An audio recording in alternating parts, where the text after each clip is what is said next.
వచ్చే ఎన్నికల్లో బీఆర్ఎస్ గెలవబోతుందన్నారు కేటీఆర్. 2.5 ఏళ్ల పాలలో కాంగ్రెస్ చేసిందేమీ లేదన్నారు. అన్ని వర్గాలను రేవంత్ రెడ్డి ప్రభుత్వం మోసం చేసిందన్నారు. పార్టీలో అంతర్గత వ్యవహారాల వల్లే గత ఎన్నికల్లో ఓడిపోయామని, రాబోయే ఎన్నికల్లో అన్నీ సరిచేసుకుంటామన్నారు కేటీఆర్. ఇందుకు బీఆర్ఎస్ ప్రతి కార్యకర్త కృషి చేయాలన్నారు కేటీఆర్.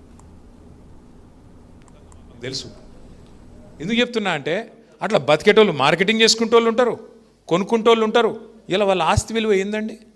కష్టపడి 10 లక్షలు పెట్టి 200 గదాలు ప్లాట్ కొంటే నీ కళ్ళ ముంగటనే తగ్గిపోయి 7 లక్షలు 6 లక్షలు. ఎలక్షన్లకు ముందు కేసీఆర్ ఉన్నప్పుడేమో ఎకరానికి నువ్వు ₹1 కోటి అడిగితే ఇయ్యపోతివి. ఇలా అడిగేటోళ్ళు లేకపోయే.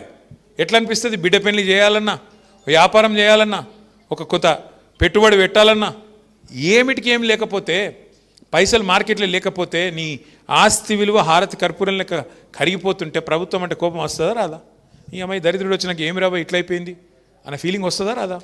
ఇలా అది జరుగుతున్నది. తెలంగాణ వ్యాప్తంగా చర్చ జరుగుతుంది. నేనేదో రేవంత్ రెడ్డి గారి మీద నాకేం గెట్టు పంచాయతీ లేదు, నాకు ఆయనకేం వ్యక్తిగతమైన పంచాయతీ ఏం లేదు. వాళ్ళ అత్తగారు ఊళ్ళో కరెంటు కోతలు ఉన్నాయా లేవా చెప్పురిగా? నాకు ఉన్నాయా? వాళ్ళ అత్తగారు ఊళ్ళో నన్ను రుణమాఫీ అయిందా? నేను అడిగిన అసెంబ్లీలో రేవంత్ రెడ్డిని, అయ్యా పోదాంపా, నువ్వు ఏడుకు పోదామో చెప్పు, నువ్వు రుణమాఫీ అయిందని నువ్వు అంటున్నావు, కాలేదని నేను అంటున్నా. మీ సొంత ఊరు కొండారెడ్డిపల్లె కోదామా, లేకపోతే మీ అత్తగారు ఊరు కోదామా, యాడికోదామా, పోదాం పారాబాయ్. ఒక్క ఊళ్ళోనైనా రైతులు 100% అయిందని రాసిస్తే నేను రాజకీయ సన్యాసం తీసుకొని పీక్తా అని చెప్పిన. కదలడు మెదలడు, బెల్లం కొట్టిన రాయిలెక్క కూర్చున్నాడు ఇట్లా. ఎందుకంటే ఆయనకు కూడా ఎరికే కాలే. అంటే ఎన్ని అబద్ధాలంటే, రుణమాఫీ చేసిన అంటాడు, రైతు భరోసా వేస్తున్నాను కేరళలో పోయి డైలాగులు కొడతాడు. ఇక్కడ రైతు భరోసా లేదు, మను లేదు. రైతుకు భరోసా లేదు, రైతు భరోసా లేదు, రెండూ లేవు. కొనుగోలు చేసిన దాన్ని ఇప్పుడు ఇక్కడికి వస్తుంటే నేను ప్రవీణ్ అన్నాడా 5 నిమిషాలు మాట్లాడుకుందామని నా రూమ్లో పోయినాం. టీవీలో వస్తున్నది, నాగర్ కర్నూల్లో పెద్ద లొల్లి అవుతున్నది, గడబడవుతున్నది. మక్కలు కొంటలేరు, నిన్న మొన్న వర్షం పడ్డదంట, మొత్తం తడిచిపోయిందంట, ఆగమాగం. మొత్తం రైతులంతా రోడ్డు ఎక్కి ధర్నా చేస్తున్నారు, మక్కలు కొంటలేరని. అంటే నేను ఎందుకు చెప్తున్నా అంటే, ఒక మక్కలే కాదు, రాష్ట్రంలో ఈ రోజు వరకు వరి కొంటలేరు, మక్క కొంటలేరు, ఏ ధాన్యం కొంటలేరు. మన ఆదిలాబాద్లో మాట్లాడుతున్నాడు ముఖ్యమంత్రి, నోట్లకెళ్ళి రాకూడదు ఆ మాట. ఏమంటాడు?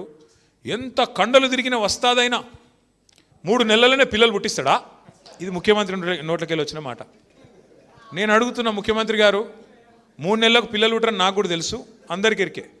9 నెలలకు పుడతారు, కానీ 30 నెలలకు కూడా పుట్టకపోతే నేనేమనాలా మరి? ఏమనాలా చెప్పు మరి? ఆయన భాషలనే చెప్దాం. 30 నెలలకు కూడా పిల్లలు పుట్టలేదు కదా, ఒక పథకం అమలు అవుతలేదు కదా, నేనేమనాలి మరి? ఏమనంటే బాధపడతారు మళ్ళా. కానీ నువ్వే చెప్తే ఎవడు చెప్పమన్నాడు నిన్ను? 3 నెలలనే ఇది చేస్తా, అది చేస్తా, పొడి చేస్తా అడిగిరు. పాపం విలేకరులు మర్యాదగా అడిగిరు, వాళ్ళ మర్యాద కాపాడుకున్నారు విలేకరులు. ఎలక్షన్ల ముందనే అడిగినారు, ఏమన్నారు? ఏమయ్యా రేవంత్ రెడ్డి, మరి మొత్తం శాంతాడంతా చెప్తున్నావు కథ, పైసలు ఆడున్నాయివా? పిండి కొద్ది రొట్టె కదా, పిండి ఎంతుంటే రొట్టెలు గన్ని అవుతాయి, నువ్వు ఇష్టం ఉన్నట్టు నరుకుతున్నావు, మరి అడ్డం పొడువు, యాడికెళ్ళి తెస్తావు పైసలు, ఏడికెళ్ళి ఇస్తావు ఇవన్నీ అంటే, మాకు అన్ని ఎరికే. ఇంకొక డైలాగ్ కొట్టిన ఆయన, మీకు యాదకుందో లేదో,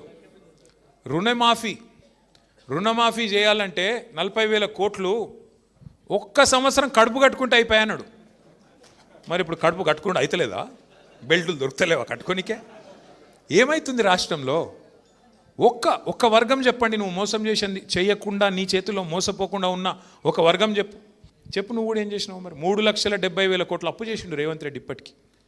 మనం మొత్తం 10 ఏళ్లలో 2,80,000 కోట్లు అప్పు చేస్తే, ఈ మహానుభావుడు 2.5 ఏళ్లలోనే 3,70,000 కోట్ల అప్పు చేసిండు. మరి ఎవరికి పోయినాయి పైసలు అవన్నీ? రైతు బంధు పడతలేదు, రాహుల్ బంధు మాత్రం జోరుగా నడుస్తుంది. రైతు బంధు లేదు, రాహుల్ బంధు మాత్రం ఫెంటాస్టిక్, మంచిగా మూటలు. ఈ మధ్యన ముఖ్యమంత్రి గారు అంటున్నాడు డైలాగ్, కొత్త డైలాగ్ నేర్చుకున్నాడు, నేను మారిన మనిషిని. మారిపోయిందంట, కరెక్టే, మారిపోయినావు. ఎలక్షన్లకు ముందేమో దానవీర శూరకర్ణ, ఎలక్షన్ల ముందు దానవీర శూరకర్ణ, ఏది కావాలంటే అది ఇస్తా అన్నాడు. ఇప్పుడు కుంభకర్ణ, లేస్తలేడు, మారిపోయిండు మనిషి, ఎగ్దం మారిపోయిండు. ఎలక్షన్లకు ముందేమో పాలమూరు బిడ్డ, ఇప్పుడు పాలమూరు ప్రాజెక్టును పట్టించుకోని బిడ్డ. ఎందుకు మరి నువ్వు ముఖ్యమంత్రిగా ఉండి ఏం లాభం ఈ రాష్ట్రానికి? నీ నాగర్ కర్నూల్లో, నీ పాలమూరులో ఇలా రైతులు రోడ్డుకి ధర్నా చేస్తుంటే సిగ్గనిపిస్తలేదా? బాధ అనిపిస్తలేదా? గురుకుల పాఠశాలలు మేము బ్రహ్మాండంగా నడిపితే ఆనాడు ఇవాళ 140 మంది పిల్లలు చచ్చిపోయినారు ఆ గురుకులాల్లో ఈ రేవంత్ రెడ్డి వచ్చినాక. సిగ్గనిపిస్తలేదా? కరెంట్ ఇయ్యలేకపోతున్నావు, సిగ్గనిపిస్తలేదా? రైతు బంధు పడతలేదు, సిగ్గనిపిస్తలేదా? రైతుల ధాన్యం ఇవాళ రోడ్ల మీద తడిచి రైతులు ఏడుస్తుంటే బాధ అనిపిస్తలేదా? 2 ఏళ్ళు ఏం లేదు, ఇంకొక సంవత్సరం తర్వాత కూర్చున్న కుక్క కూడా లేవదు రేవంత్ రెడ్డి గారికి. కూర్చున్న కుక్క కూడా నిలబడదు అంటున్నా. అధికారులు వినరు మాట, ఎందుకంటే ఆఖరి సంవత్సరం మొత్తం ఎలక్షనే కాబట్టి ఇంకొక సంవత్సరం తట్టుకోవాలా ఈ దుర్మార్గ అరాచక పాలన. కానీ ఈ సంవత్సరంలోనే మన శక్తి ఏందో మన సత్తా ఏందో కూడా చూపెట్టాలి. ఖచ్చితంగా గలం విప్పాలి, బలం చూపాలి. ఎట్లా అయితే తెలంగాణ ఉద్యమంలో ఆనాడు కదం దొక్కినామో ఇప్పుడు మళ్ళొక్కసారి కాంగ్రెస్ నుండి ఈ రాష్ట్రాన్ని కాపాడుకోవడానికి, కాంగ్రెస్ కబంధహస్తం నుంచి ఈ రాష్ట్రాన్ని కాపాడుకోవడానికి తప్పకుండా అందరం కూడా నడుం బిగించాల్సిన బాధ్యత మన మీద ఉన్నది. దయచేసి నేను మిమ్మల్ని కోరుతా ఉన్నా, ఈ చేరికలు రావడం, చేరడం, 4 కండువాలు కప్పడం ఈ రొటీన్ కార్యక్రమం మాదిరిగా కాకుండా దయచేసి కొత్తగా మెంబర్షిప్ కార్యక్రమం ప్రారంభమవుతున్నది. ఉన్న కమిటీలు అన్నీ రద్దయినాయి. ఇప్పుడు ఏ మండల కమిటీ లేదు, ఏ గ్రామ కమిటీ లేదు, ఏ కమిటీ లేదు, ఇప్పుడు ఒక రాష్ట్ర కమిటీ తప్ప. కాబట్టి కొత్త కమిటీల నిర్మాణంలో సమిష్టిగా పనిచేయండి. నేను జయపాల్ యాదవ్ గారిని కోరుతా ఉన్నా, మా వెంకటేష్ గారిని, శ్రీనివాస్ రెడ్డి గారిని, విజితారెడ్డి గారిని, పేరు పేరున అందరిని, మా ఆర్ఎస్ ప్రవీణ్ అన్న అందరినీ కోరుతా ఉన్నా, కొత్తగా చేరిన మిత్రులను కూడా కోరుతా ఉన్నా. పార్టీ బలమైతేనే, కింది స్థాయి నుంచి బలోపేతం అయితేనే కేసీఆర్ చెప్పేది కింది దాకా పోతుంది. లేకపోతే కింది దాకా చెప్పి కొట్లాడి ఓట్లు వేయించిన వాళ్ళు లేరు, ఉండరు. మీరు గట్టిగా పట్టించుకోకపోతే, ఇప్పటి నుంచి చదువుకొని రాకపోతే, ఇల్లు అనేది ఎప్పుడు చదువుకోవాలి? వానాకాలం రాకముందే చదువుకుంటామా లేదా? గిట్లే మనం కూడా ఇప్పుడు వానాకాలం అంటే మళ్ళీ మనకు ఎలక్షన్లకు ముందే నువ్వు నీ మొత్తం కొంప చదువుకుంటే చక్కగా ఉందా లేదా చూసుకుంటే, లీకేజీలు లేకుండా చూసుకుంటేనే రేపటి రోజున మళ్ళీ గెలుస్తాం కలవకుర్తిలో. ఇంకోటి డీలిమిటేషన్ కూడా పక్కా అవుతుంది, సీట్లు పెరుగుతాయి. కాబట్టి ఇప్పటి నుంచి కొట్లాడుకోకూరు, నా సీటు నీ సీటు, నీ సీటు నా సీటు, నా కుర్సీ నీ కుర్సీ, గదే కొట్లాట గదేళ్ళు. ఆయన ఉరుకుతుంటే ఈయన కాళ్ళలో కట్టబెడుతుంటాడు. అమన్గల్ గెలిచి ఓడిపోయాను. ఇక ఎవరి పేరు నేను చెప్పగాని మన నాయకుల అనైక్యత వల్లనే ఓడిపోయాను. ఇక ఏం అనుమానం లేదు, సిగ్గుపడేదేం లేదు. ఎవడన్నా లేకపోతే మెజారిటీ సీట్లు గెలిచి మనం 8 గెలిస్తాం 17లో. కాంగ్రెస్ వానికి 5, 4, ఒక్కటే. కాంగ్రెస్ వాడు గడ్డపారలేక ఒక్కడే గెలిచిండు. వాడు బీజేపీ 4, 5 వాడు గెలిచిండు. 6. మరి మెజారిటీ మనం గెలిచి ఎట్లా పోతుందండి మున్సిపాలిటీ? మన వాళ్ళే ఉద్దేశపూర్వకంగానే పోగొట్టిరు. నేను గలీజ్ ఉంటుంది చెప్తే బాగుండదు. పక్కా జరిగింది, ఇది మోసం జరిగింది, మన వాళ్ళే చేసింది. నేను కోరేది ఏంటంటే, సరే ఒక మున్సిపాలిటీ ఆగవే మున్సిపాలిటీ ఒకటి పోతే పోయింది, వస్తే వచ్చింది, అది పెద్ద ముచ్చట కాదు. కానీ రేపు అసలు యుద్ధంలో మోసం ఇట్లే అయిందనుకో, అప్పుడు చేతులు గాలినాక ఆకులు పట్టుకోవడం కూడా లాభం ఉండదు.